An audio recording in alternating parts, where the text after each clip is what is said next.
कह रहे हैं, आइए आपको सुनाते हैं। और उसके कारण से सरकारी योजनाओं का लाभ नहीं ले पाते। दूसरा है अशिक्षा,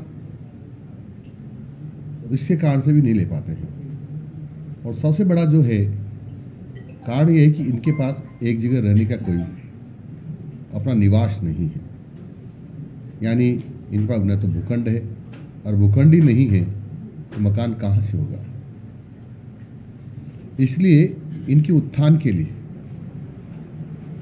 माननीय मुख्यमंत्री जी के नेतृत्व में एक अभियान चलाया है, और वो अभियान ये है कि सभी जो लगभग 32 जातियां हैं, घुमंतु और अर्धघुमंतु और विमुक्त, उन सबको हम 2 अक्टूबर तक निःशुल्क आवासीय भूखंड उपलब्ध कराएंगे,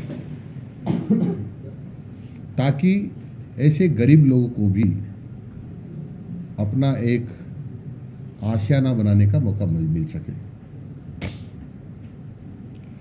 ये जातियों की बहुत उपेक्षा हुई है, जबकि मेरा मानना ये है कि हमारे प्रदेश की सबसे महत्वपूर्ण जातियां हैं जिनकी देश की आज़ादी में महत्वपूर्ण भूमिका रही है, मुगलों के समय और अंग्रेजों के समय।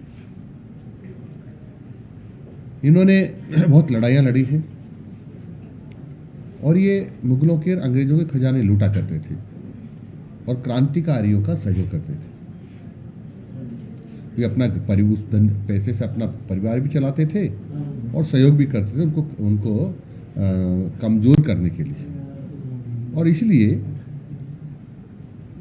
उन लोगों को तत्कालीन सरकारों ने, चाहे मुगलों की रही हो चाहे वो अंग्रेजों की रही हो, इनको अपराधी घोषित करके रोज या किसी को 15 दिन में या किसी को महीने में पुलिस थानों में हाजिरी लगाने का ऑर्डर दिया गया।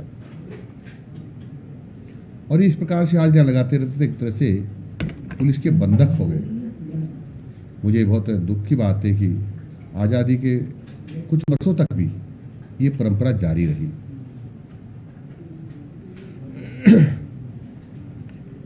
अब सरकार ने सोचा है कि जब इनका बहुत बड़ा योगदान है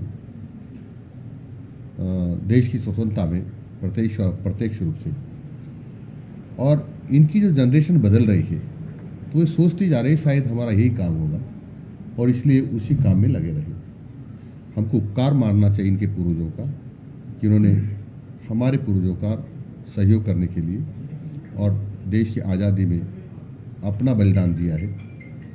इसलिए हम सब लोगों को उनकी छानबीन करके और इनके यथोचित अधिकार दिलाने चाहिए। और इसलिए 2 अक्टूबर की तारीख तक की हमने कि माननीय मुख्यमंत्री जी के हाथों सभी जो ऐसे लोग हैं जिनके आवासीय भूखंड नहीं है कहीं भी और घूम